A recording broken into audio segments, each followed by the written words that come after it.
Hello everyone, आज मैं आपके साथ शेयर करने वाली हूँ अपना तिरुपति का एक्सपीरियंस। तो मेरा नाम मानसी है और मैं निकल गई हूँ मैसूर से ट्रेन पकड़कर तिरुपति के लिए। तो यहाँ का मौसम बहुत ही प्यारा था। यहाँ तिरुपति पहुँचकर फिर हम पहुँचे श्रीनिवासन। तो श्रीनिवासन पहुँचते ही हमने 2 महीने पहले एक रूम बुक कर लिया था। तो वहाँ पे हमने जाके अपने रूम की ली। जो रूम हमने बुक किया था वो सिर्फ 200 रुपये में था। यह जगह श्रद्धालुओं के लिए उत्तम है। यहाँ पर लॉकर, रूम और फ्री भोजन की उत्तम व्यवस्था होती है। और फिर यहाँ से तिरुमाला पर्वत जाने की बस भी उपलब्ध होती है। जो हमने अपनी रूम की ली और ऊपर पहुँचे डी ब्लॉक में, और यहाँ हमारा रूम था। हमने रूम में अपना सामान लिया, नहाया धोया और उसके बाद हम अच्छे से तैयार होके निकल गए हैं बस पकड़कर तिरुमाला पर्वत के लिए। तो यहाँ से हमने बस ली और हम निकल चुके हैं अब तिरुमाला पर्वत के लिए। ये प्रवेश द्वार था तिरुमाला पर्वत जाने का। और आगे चल के जब हम काफ़ी रास्ते से आगे निकलेंगे तो हमें थोड़ी देर बाद एक चेक पोस्ट मिलेगा, जहाँ पर हमारे सामान की चेकिंग और हमारी चेकिंग होती है। यहाँ का रास्ता बहुत ही खूबसूरत था और यहाँ अभी बिल्कुल भी ठंड नहीं थी। हम दिसंबर में गए थे तो यहाँ भी ठंड नहीं थी और मौसम बहुत ही प्यारा था। तो यहाँ से आगे बढ़ते ही यहाँ पर हम पहुँच गए हैं। यहाँ हमारी सिक्योरिटी चेकिंग होगी। तो यहाँ पर बस वाले ने हमें उतारकर फिर हमारी चेकिंग हुई आगे चल के। तो आप यहाँ देख सकते हैं कितनी भीड़ है।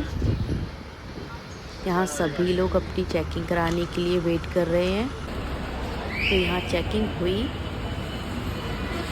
फिर हम निकल लिए तिरुमाला पर्वत के लिए।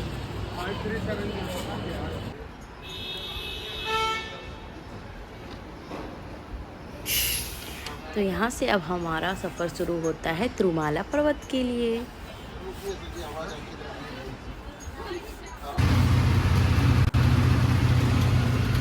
और यहाँ का रास्ता बहुत ही खूबसूरत था। मैं कैमरे में आपको शायद इतना खूबसूरत ना लगे, बट सामने से ये रास्ता बहुत ही खूबसूरत था। मेरी तो नज़र ही नहीं हट रही थी और मौसम भी बहुत सुहावना था। और रास्ता इतना खूबसूरत था कि मेरा तो मन ही नहीं कर रहा था कि ये रास्ता ख़त्म हो। और हाँ, ये रास्ता वन वे होता है। ये जाने का ही रास्ता होता है और आने का रास्ता, वहाँ से वापस आने का रास्ता अलग होता है। तो यहाँ का रास्ता आप देख सकते हैं कितना सुंदर है, क्योंकि मुझे बहुत ही सुंदर लग रहा था।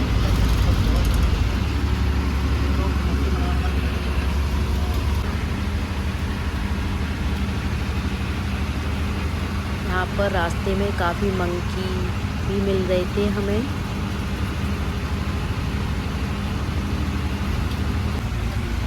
फिर कुछ ही समय बाद बस ने हमें तिरुमाला बस स्टैंड पर उतार दिया।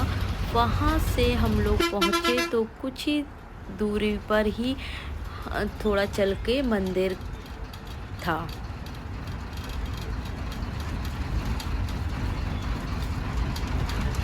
ये देखिए, हम लोग तिरुमाला में पहुँच चुके हैं और यहाँ पर बहुत ही फॉगी था, बहुत ज़्यादा फॉग था। यहाँ पे बहुत ठंडक भी थी, बारिश जैसा मौसम हो रखा था। तो यहाँ से हम चल के अब मंदिर की ओर जा रहे हैं। और यहाँ पर रास्ते में बहुत प्रसाद मिल रहा था, जो कि बहुत ही टेस्टी था। हम लोगों ने खाया था। अपना फोन ले लेंगे। तो यहाँ हम मंदिर के पास आ चुके हैं आप देख ही सकते हैं मौसम कितना प्यारा है। यहाँ से थोड़ा सा ही आगे चल के हम लोगों ने अपनी स्लीपर को यहीं उतार दिया था। जिसने भी जूते चप्पल पहन रखे थे सभी यहाँ उतार दिए थे। आगे इसमें अलग रखने की व्यवस्था भी है, बट हम लोगों ने यहीं उतार दिया था। तो यहाँ से देखिए ये मंदिर हमारा दिखने लगा है।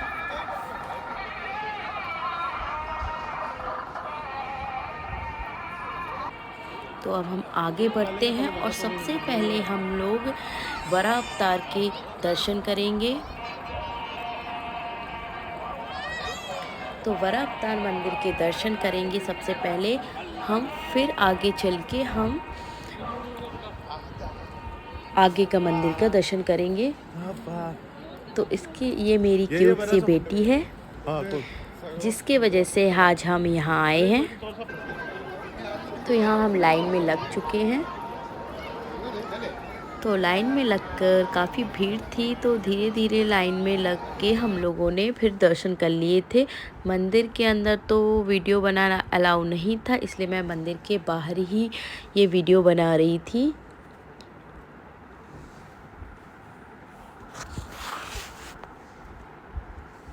तो यहाँ मैं लाइन में लग कर धीरे धीरे आगे बढ़ती जा रही थी।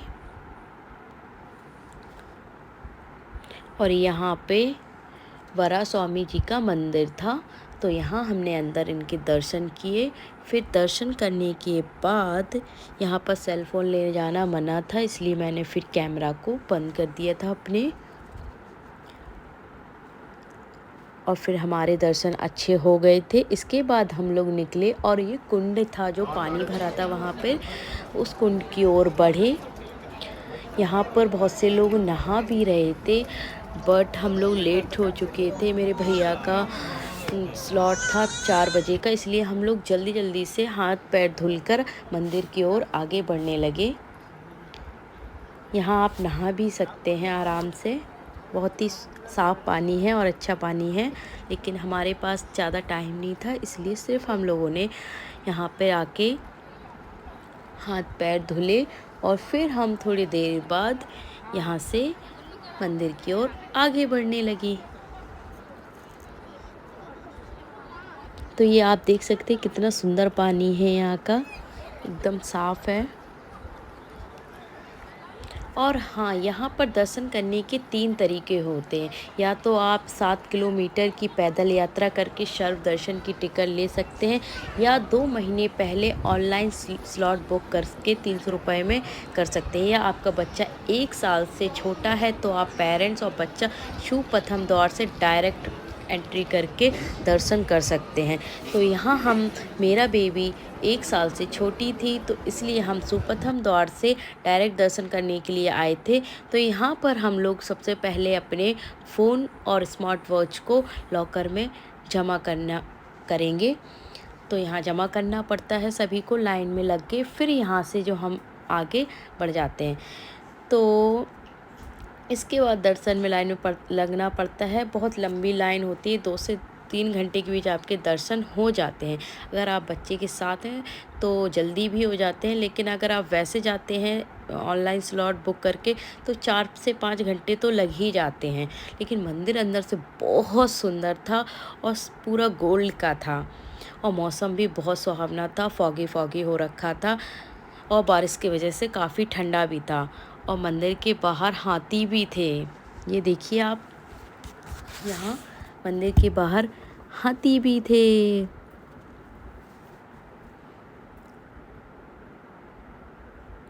और आप मौसम तो देख ही सकते हैं कि मंदिर हम लोगों को दिख ही नहीं रहा था दूर से, दूर दूर से कुछ नहीं दिख रहा था। आप पास पहुँच के ही कुछ देख पा रहे थे, इतना फॉग हो गया था यहाँ पर। और मेरी बेटी भी बहुत एंजॉय कर रही थी हाथी को देख के। फिर यहाँ पर हम लोग आरती के लिए आए और यहाँ आरती की। इसके बाद हम अपने भाई का वेट करने लगे। उनका स्लॉट अलग था, क्योंकि हम बेबी के साथ गए थे, इसलिए हमारे दर्शन अलग हो रहे थे और मेरे भाई के अलग हो रहे थे। इसके बाद यहाँ पर हम अपने भाई का वेट कर रहे थे, तभी यहाँ से आरती निकलने लगी। भगवान जी की। तो यहाँ पर हम लोगों ने आरती देखी उनकी। और यहाँ पर भगवान जी की एक और मूर्ति बाहर लगी हुई थी जो काफ़ी सुंदर थी, और लोग यहाँ बैठ के दर्शन कर रहे थे उनके और वेट कर रहे थे। और फिर इसके बाद अन्न प्रसादम ग्रहण किया हम लोगों ने, जो कि बिल्कुल फ्री था और बहुत ही टेस्टी था। तो ये मेरा था तिरुपति का एक्सपीरियंस, जो कि मैंने आपके साथ शेयर किया। आपको कैसा लगा मुझे कमेंट करके ज़रूर बताना, और मेरे चैनल को सब्सक्राइब करना। Thank you so much guys.